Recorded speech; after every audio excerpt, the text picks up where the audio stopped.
మంచి అవకాశం దొరుకుతుందేమో అనేటువంటి దీనిలో ఉంటారు కాబట్టి ప్రతి మనిషి సరే అని గణేష్ ఆయన పేరు టెలిఫోన్ డిపార్ట్మెంట్లో పనిచేస్తారు. ఆ గణేష్ గారు నేను ఇద్దరం కలిసి బాబా గారి దగ్గర రావడం జరిగింది. ఇక మీరు ఒక పాయింట్ బాగా అబ్జర్వ్ చేయాల్సిన విషయం ఏంటంటే కూర్చొని వాళ్ళకి బాబా గారి దగ్గరికి రావడం జరిగింది. వస్తే ఇక్కడ బాబా గారు కూర్చొని ఉన్నారు, కింద కూర్చొని ఉన్నారు. ఎక్కడైతే ఫోటో ఉందో మనకి ఆ ఫోటో దగ్గరే బాబా గారు కూర్చొని ఉంటారండి. ఇదంతా గుంటలు, అది వేరే విషయం. షిరిడీలో కూడా పాడుబడ్డ మసీదు గుంటలు గుంటలుగా ఉండేదని చెప్పుకునేవాడు.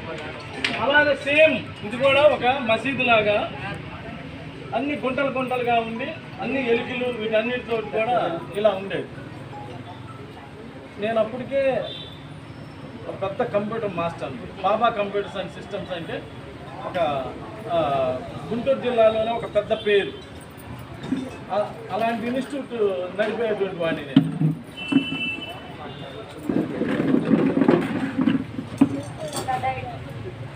అలాంటి నేను ఇక్కడ రాగానే ఈ వాతావరణం అంతా చూసి ఇదేందా ఇలా ఉంది, ఈయనైనా ఇక్కడికి తీసుకొచ్చాడు అనే ఒక చిన్న నెగిటివ్ అప్రోచ్ తోటి, నెగిటివ్ భావంతో ఊరిని అలా పాదాల మీద అలా తాకి ఇటు పక్కన కూర్చున్నాను.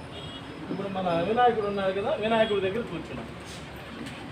ఏదో ఆయన ఏదో చెప్పాడు, మనల్ని ఏదో సమస్యల నుంచి బయటపడతాం అనేటువంటి ఒక దీంతో వచ్చి అలా కూర్చుంటే బాబా గారు పక్కన కూర్చోంటే బాబా గారు ధ్యానంలోకి వెళ్ళిపోయారు. బాబా గారు కూర్చొని ఉంటే ఇక్కడ సూర్యనారాయణ ఇక్కడ కూర్చున్నారు. మన దత్తాత్రేయ స్వామి ఫోటో దగ్గర కూర్చొని ఈ చిన్న ఫోటోలు ఉంటాయి, సాయిబాబా ఫోటోలు ఇవన్నీ.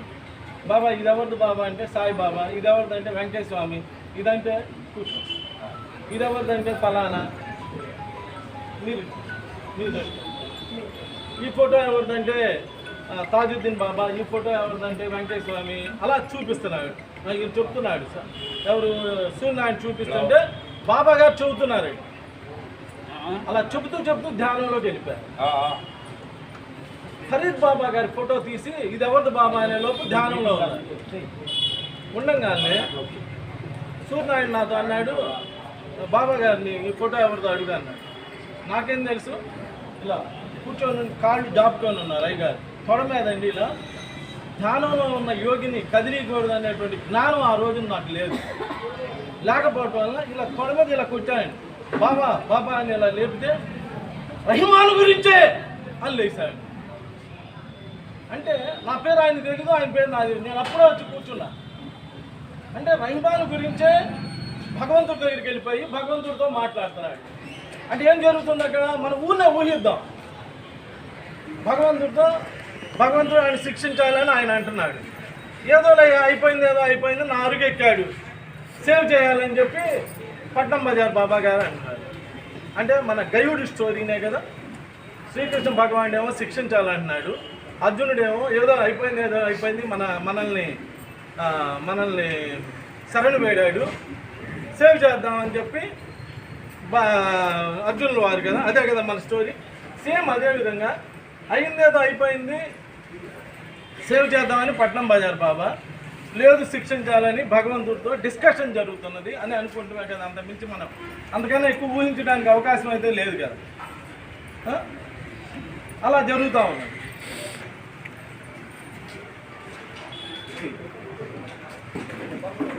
కూర్చోండి. అలా జరుగుతూ ఉంటే అప్పుడు మళ్ళా నేను లేచి ఇదేంది, నా పేరు వీరికి ఎలా తెలుసు, అసలు ఈయనెవరు, నేనెవరు, నేను వచ్చిందా ఇప్పుడు కదా అని చెప్పి అప్పుడు మళ్ళా లెగిసి వచ్చి ఇట్లా ఎదురుకు వచ్చి పాదాల మీద పడ్డానండి. అప్పుడు పాదాల మీద పడినటువంటి రహిమాను ఇప్పటికీ ఆయన పాదాల మీదే ఉన్నాడు. ఓన్లీ బాడీ మాత్రం తిరుగుతుంది. పట్టం బాబాకి అలా పాదాల మీద పడిన రహిమాను ఇప్పటికి కూడా బాడీ అయితే తిరుగుతుంది, కానీ ఆ మనసు అలానే పట్టం బజార్ బాబా యొక్క పాదాల మీద పడి ఉన్నది. ఆ తర్వాత ఎన్నెన్నో లేవు, మీ అందరికీ తెలుసు. ఇక్కడికి వచ్చి ఎవరు ఏది అడిగితే అది నేను సరదాగా ఎవరికైనా బాగా అంటే ప్రసాదం పెడతారా, బాబా గారికి చెబుతా తగ్గిపోయిందంటే ఎంతమందికో తగ్గిపోయిందని మీ అందరికీ తెలుసు. ఎన్నెన్నో స్టోరీస్ ఇక్కడ పట్టం బజార్ బాబా దగ్గర ఎన్ని స్టోరీస్ జరిగినాయి ఏంటి అనేది మీ అందరికి కూడా తెలుసు. అలా ఎన్నెన్నో లెవెల్ చేసుకున్నాం ఇక్కడ. తర్వాత ఇంకొక చిన్న మాట చెప్పేసి ఆపేద్దామండి. స్టేట్ లెవెల్ గురించి అన్నాడు కదా ఆయన, దాని గురించి ఒక మాట చెబుతాం. తర్వాత రకరకాల ప్రాబ్లమ్స్ వల్ల నేను మా అన్నయ్య గారు కూడా ఆస్ట్రోన్యూమరాలజిస్ట్ అండి. మా అన్నయ్య గారికి నేను ఫాలో అవుతూ ఉండేవాడిని. సంచి మొయ్యాలి కదా మా అన్నయ్య